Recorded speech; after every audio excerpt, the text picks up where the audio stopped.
नमस्कार, मेरा नाम अभिनव उक्सा है। अभी आप हमारे टेरेस पर हैं और इस टेरेस पर आपको बहुत सारे प्लांट्स दिखाई दे रहे हैं। सबसे अच्छी बात यह है कि ये सारे प्लांट्स जो हैं हमने हाइड्रोपोनिक्स के तरीके से ग्रो किए हैं। हमारे बालकनी में, हमारे इंडोर में, हमारे छत पर हमने हर जगह हाइड्रोपोनिक्स की टेक्निक को यूज किया है। हाइड्रोपोनिक्स बिना मिट्टी के खेती होता है। हमने इसमें किसी भी तरह की मिट्टी का इस्तेमाल नहीं किया है और इसमें जो मीडियम होता है वो पानी होता है।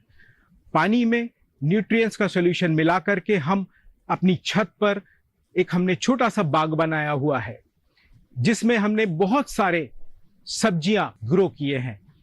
हमने भिंडी ग्रो किया हुआ है, हमने टमाटर ग्रो किया हुआ है, हमने मिर्ची ग्रो की है, हमने शिमला मिर्च ग्रो किया है। हमारे यहाँ अगर आप देख रहे हैं तो पीछे बेसिल लीव्स लगा हुआ है। इसके बहुत सारे मेडिसिनल बेनिफिट हैं।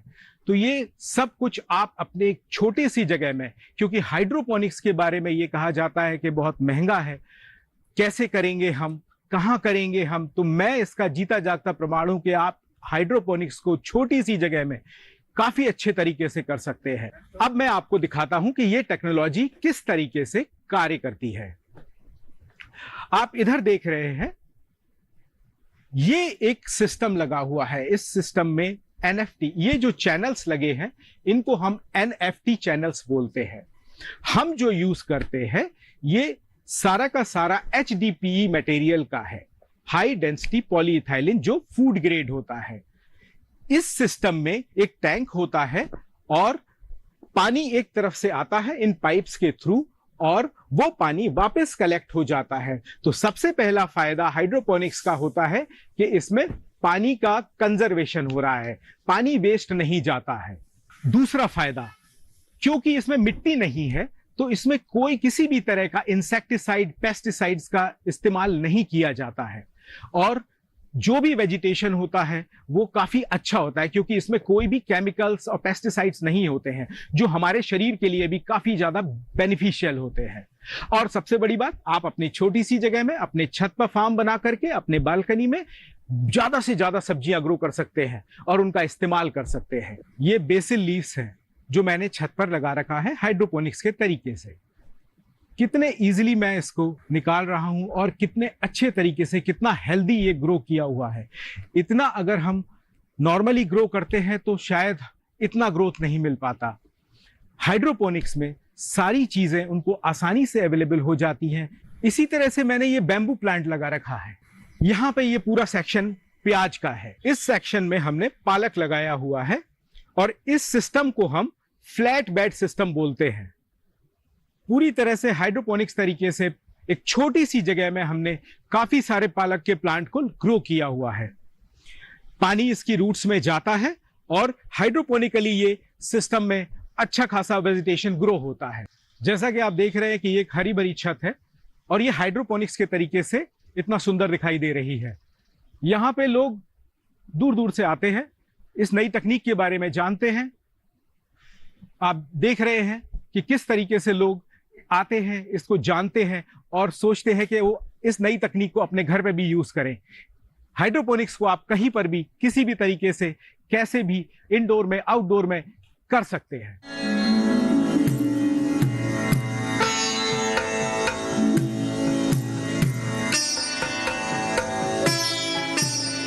हम यहाँ पर हाइड्रोपोनिक्स फार्मिंग के बारे में सीखने आए हैं। जो हमारे ट्रेडिशनल फार्मिंग थे सॉइल में जिसे हम ग्रो करते थे, बट यहाँ पर हम लोग सॉइललेस फार्मिंग के बारे में सीखने आए कि कैसे हम लोग छत पे इंडोर में ग्रो कर सकते हैं किसी भी प्लांट को, किसी भी सीजन में क्लाइमेट को कंट्रोल करके।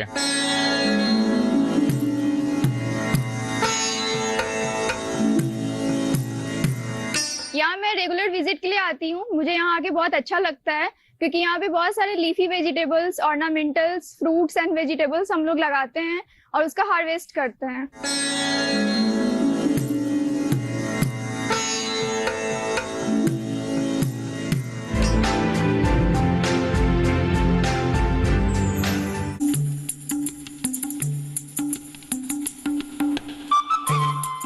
आज हम बात कर रहे हैं प्राकृतिक खेती के बारे में। जी आप बताएं, प्राकृतिक खेती करते हैं आप?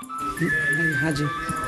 किस प्रकार से करते हैं? वो गाय का गोबर, गौमूत्र पेस्टिसाइड्स के बदले में हम डालते हैं। प्रधानमंत्री किसान सम्मान निधि योजना की चर्चा चल रही है। जो 2-2 हज़ार रुपए की राशि आपके खाते में आ रही है। हाँ, आ रही है। राशि आ रही है खाते में, लाभकारी है।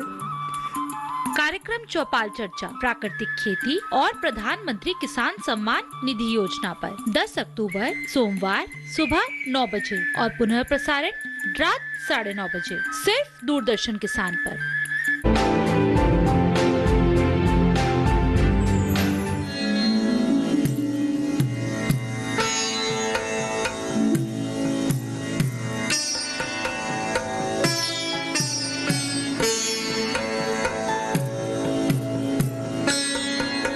हाइड्रोपोनिक्स में हम डिफरेंट मीडियाज यूज कर सकते हैं, कोकोपीट, क्ले बॉल्स, वर्मिक्लेट एक्सेट्रा, बहुत सारे यूज कर। आप मेरे पीछे भी देख सकते हो भिंडी है, तो वहां पे भी हमने कोकोपीट यूज किया है, क्ले बॉल्स यूज किया है, एंड उसके लिए पानी की अवेलेबिलिटी के लिए एक बकेट रखा हुआ है नीचे, और पाइप के थ्रू वो पानी अब्सॉर्ब करता है प्लांट्स। तो उसमें हम लोग जितना भी मतलब प्लांट्स के लिए न्यूट्रिएंट्स चाहिए होता है, हम उतना ऐड करते हैं, पानी में डिसॉल्व करते हैं। इट्स बीन लाइक 1 मंथ हो गए हैं इसको। आप देख सकते हैं फ्रूट्स ऑलरेडी आ गए हैं, वेजिटेबल्स आ गए हैं, बिटर गार्ड सब कुछ आ गए हैं। आप यहाँ देख सकते हैं, ये मेरी पॉली हाउस है। पॉली हाउस में मैंने ग्रीन चिल्लीज ग्रो किया हुआ है डच बकेट में। यहाँ पे आप देख सकते हैं 8 फीट की है ग्रीन चिल्लीज, क्योंकि इसमें ये होता है रूट सिस्टम और शूट सिस्टम होते हैं, जो कि ट्रेडिशनल फार्मिंग है। जब हम सॉइल में करते हैं तो उसमें क्या होता है, उसमें रूट्स को न्यूट्रिएंट्स के लिए सर्च करना पड़ता है। पर यहाँ पे क्या है, डच बकेट में हम लोग न्यूट्रिएंट्स, आप देख सकते हैं टैंक है मेरे पीछे, टैंक में वाटर और न्यूट्रिएंट्स हम इसमें ऐड करते हैं, और यहाँ से पाइप कनेक्टेड है सारे डच बकेट में, और उसमें से प्लांट्स को न्यूट्रिएंट्स और जितना भी उनको वाटर चाहिए सफिशिएंट वाटर मिलती है। आप अभी देख सकते हैं ब्यूटीफुल बैकग्राउंड है। ये मेरे one of my favourite spot है यहाँ मेरे फार्म में, और मैं मोस्ट ऑफ द टाइम यही स्पेंड करती हूँ, क्योंकि यहाँ बहुत अच्छी शेड है, और आप देख सकते हैं सीनरी भी बहुत अच्छी है यहाँ की। तो मैंने ये यहाँ पे मस्कमेलन और बिटर गार्ड मैंने ग्रो किया है through same process, hydroponics through ही मैंने ग्रो किया है। आपने मस्कमेलन और करेला देख लिया होगा। अब आप देख सकते हैं टोमेटोज।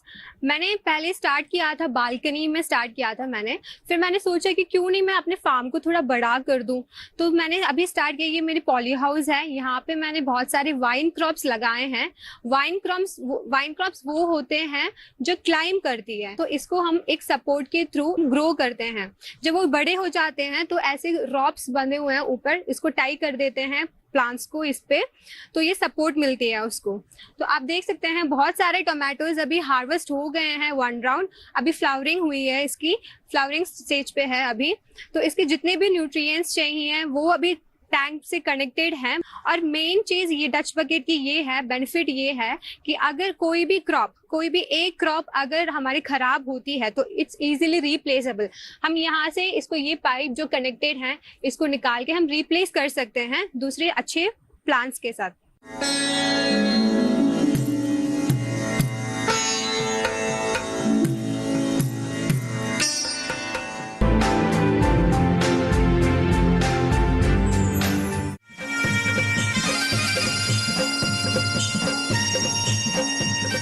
उगते सूरज के साथ बहुत स्वागत। आज आप सबका स्वागत करती हूँ देवभूमि से, उत्तराखंड से। ये कार्यक्रम बहुत लाभकारी है और हमको नई नई चीज सीखने को भी मिलती है। डीडी किसान देखती हूँ, जिससे मुझे काफी जानकारियाँ मिलती हैं। गांव-गांव जाते हैं, चर्चा करते हैं सरकारी योजनाओं की।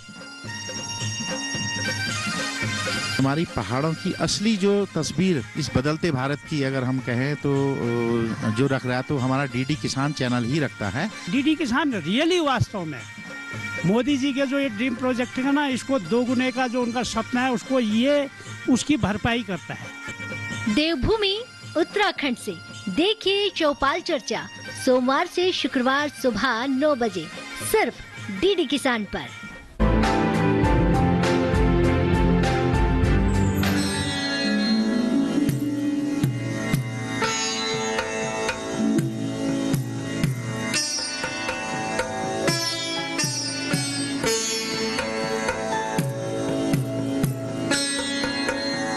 ये हमारा बालकनी एरिया है मेरे घर का। यहाँ पे मेरे 60 डच बकेट्स लगे हुए हैं और इसमें मेरे लगभग 60 प्लांट्स हैं।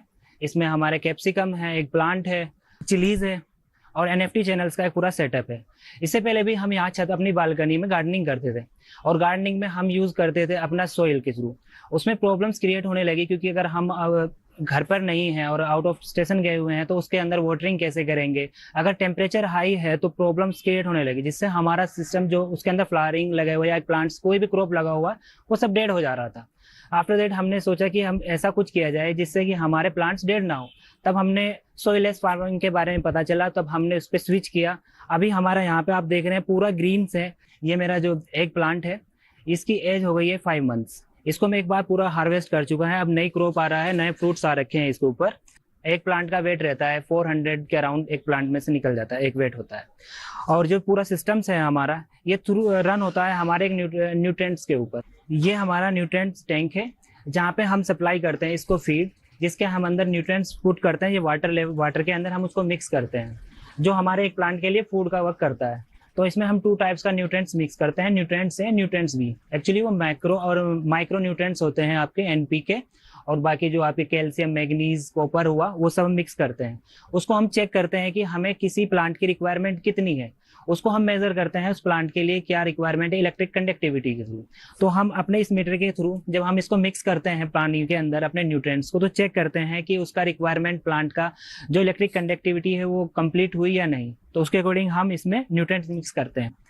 तो जैसा हमारा एक प्लांट्स रहता है उसकी रिक्वायरमेंट रहती है 2 से 2.0 मिली सिलिकॉन से लेके 4 मिली सिलिकॉन तक इसी की रहती है। तो हम चेक कर लेते हैं। जो एक प्लांट की रिक्वायरमेंट होती है वो हमारा 1.5 से 4 पॉइंट तक हम इसको इलेक्ट्रिक कंडक्टिविटी या न्यूट्रिएंट सप्लाई है वो करते हैं। एक्चुअली जब फ्रूटिंग होता है तो उसको हाई न्यूट्रिएंट्स हम फीड करते हैं अपने एक प्लांट्स को। हाई न्यूट्रिएंट्स फिक्स करना होता है एक प्लांट्स के लिए। तो उससे क्या होता है उसका फ्रूटिंग जो है वो हैवी होता है और जो उसका क्वालिटी होती है वो अच्छा होता है। मेरे बालकनी एरिया में मैंने एक अपना सिस्टम्स लगाया है हर्ब्स के लिए। ये मेरा NFT सिस्टम्स है पूरा है।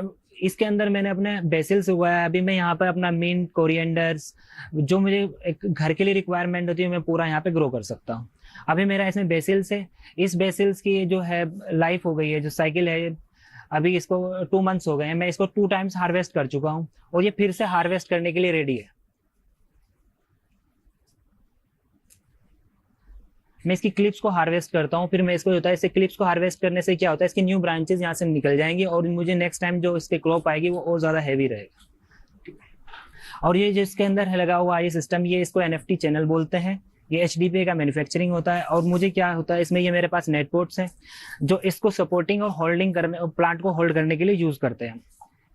ये मैंने निकाला, ये इसकी रूट्स हैं। जो मेरा वाटर है उसके अंदर डीप रहती है, जो यहाँ से अपना न्यूट्रिएंट्स जो इसको रिक्वायर होता है वो फीड यहाँ से लेता है।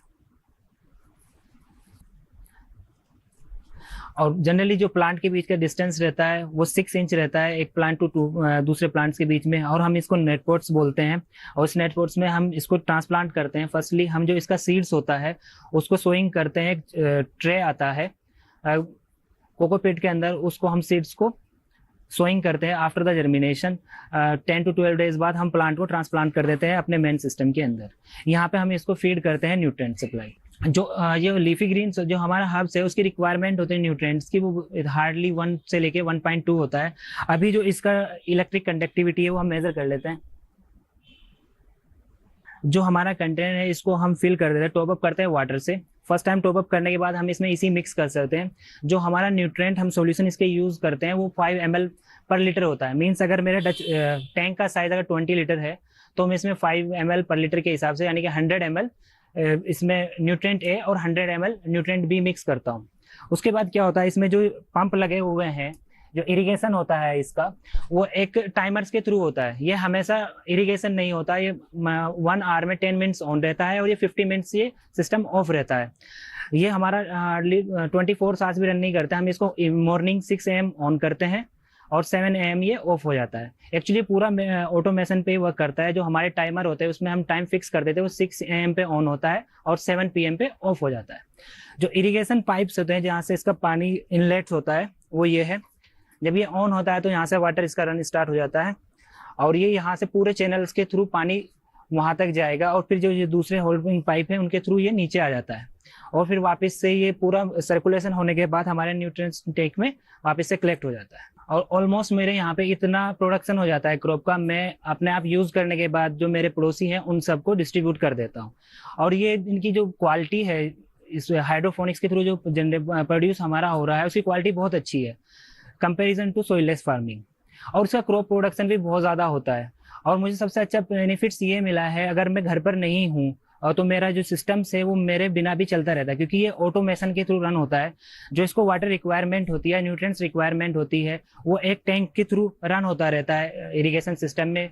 तो मुझे बार बार चेक करना नहीं पड़ता है कि उसमें वाटरिंग की ज़रूरत है या नहीं है, ये अच्छे से अपना रन करता रहता है। और जो कभी प्रॉब्लम्स आती है तो हो सकता है कि इलेक्ट्रिसिटी की वजह से हो सकता है, लेकिन बाकी बहुत अच्छे से रन करता है।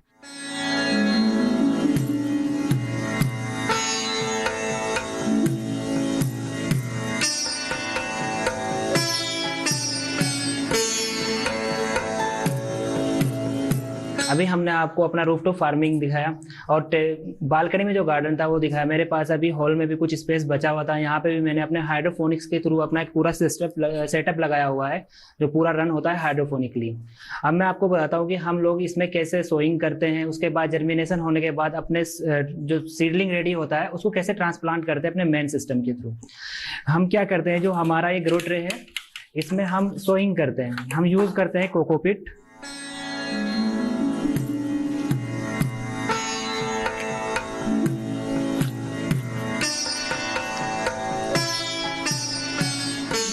ये मेरे पास बेसिल्स के सीड्स हैं जिसको मैं भी सोइंग करना है मुझे अपनी प्रो ट्रे के अंदर।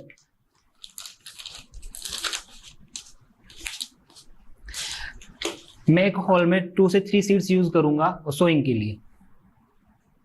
मैं इसमें सोइंग करूंगा अब 2 से 3 सीड्स, और सोइंग करने के बाद मैं इसको कोकोपीट को थोड़ा पुश करने के बाद सीड्स डाल रहा हूँ। और जब मैं पूरी ट्रे को इसको सीड से फिल कर दूंगा उसके बाद फिर से मैं इसको ऊपर हल्का सा स्प्रिंकलर करूंगा अपना कोकोपीट। अब मेरा सोइंग रेडी है। अब मैं इस सोइंग हुए ट्रे को ड्राक में रख दूंगा। मैं इसको यूज करता हूं अपने सिस्टम में, यहाँ पे रख दूंगा। अबे जा।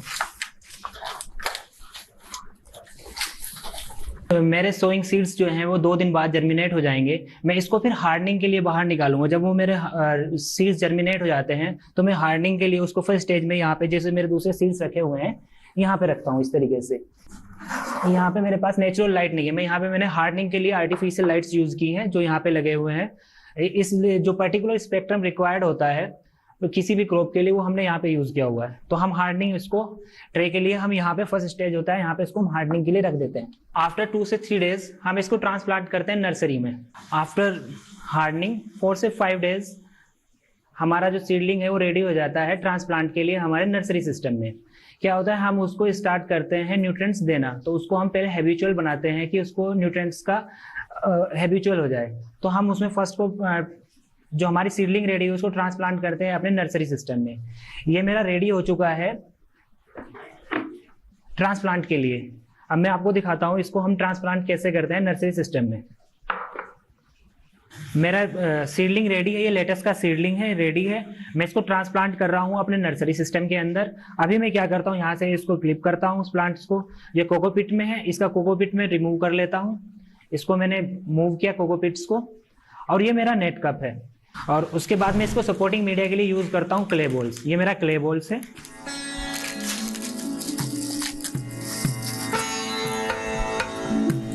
ये मैंने अपना प्लांट इसके अंदर पुट किया है। मैं अब क्ले बॉल्स इसके अंदर डाल दे रहा हूं। अब ये मेरा प्लांट रेडी है नर्सरी सिस्टम में ट्रांसप्लांट करने के लिए। मैं अब इस प्लांट को, जो मेरा ये नर्सरी सिस्टम है, यहाँ पे ट्रांसप्लांट करता हूँ। यहाँ पे मैंने इसको ट्रांसप्लांट कर दिया है। अभी यहाँ पे इसको क्या है, हम न्यूट्रिएंट देना स्टार्ट करते हैं। अभी ये क्या न्यूट्रिएंट्स पे नहीं था, अभी सिंपल इसको हम आरओ वाटर यूज कर रहे थे। अभी हम इसको न्यूट्रिएंट देना स्टार्ट करेंगे। यहाँ पे हम इसको इस सिस्टम के अंदर 5 से 6 डेज रखेंगे। फिर उसके बाद ये ट्रांसप्लांट हो जाएगा हमारा मेन सिस्टम, जहां से हम इसको 10 डेज बाद हार्वेस्ट कर देंगे। मैंने सीडलिंग को ट्रांसप्लांट कर दिया अपने नर्सरी सिस्टम के अंदर। यहाँ पे हम उसको, जो हमारे सीडलिंग है, उसको न्यूट्रिशन देना स्टार्ट करते हैं। इनिशियल स्टेज में उसको हम बहुत कम न्यूट्रिएंट्स देते हैं। तो मैं आपको अभी दिखाता हूँ, उसका बहुत लो लेवल का ईसी रहेगा। उसके बाद 4 से 5 दिन के बाद हम इस जो हमारी सीडलिंग है उसको ट्रांसप्लांट करते हैं मेन सिस्टम के अंदर, जहाँ पे उसका एसी थोड़ा हाई रहता है। अभी मैं जो ये सिस्टम है इसका आपको चेक कराता हूँ कि कितना इसका इलेक्ट्रिक कंडक्टिविटी है। ये न्यूट्रिएंट वाटर लिया है मैंने उसके टैंक से, हमने यहाँ पे ये एसी मीटर है इसके थ्रू इसको चेक कर रहे हैं। अभी इसका एसी 461 है, तो हम इसका एसी इनिशियल स्टेज पे इतना ही रखते हैं 0.2 से 0.5 तक। अभी ये स्टार्ट हुआ है, अब इसको 4 से 5 डेज बाद जब हम इसको यहाँ से ट्रांसप्लांट करते हैं अपने मेन सिस्टम के अंदर, वहाँ पे एसी इसका हम रखते हैं 0.8 से 1.2 तक। तो अभी इसको यहाँ पे न्यूट्रिएंट का हैबिचुअल हो जाएगा। ये मेन सिस्टम में प्लांट को ट्रांसफर करने के बाद इसकी एज जो होती है 16 डेज होती है, लेकिन जब हम नर्सरी से यहाँ ट्रांसफर किया इसको 4 डेज हुआ है, तो अभी इसका रूट डेवलपमेंट स्टार्ट हो गया है यहाँ पर।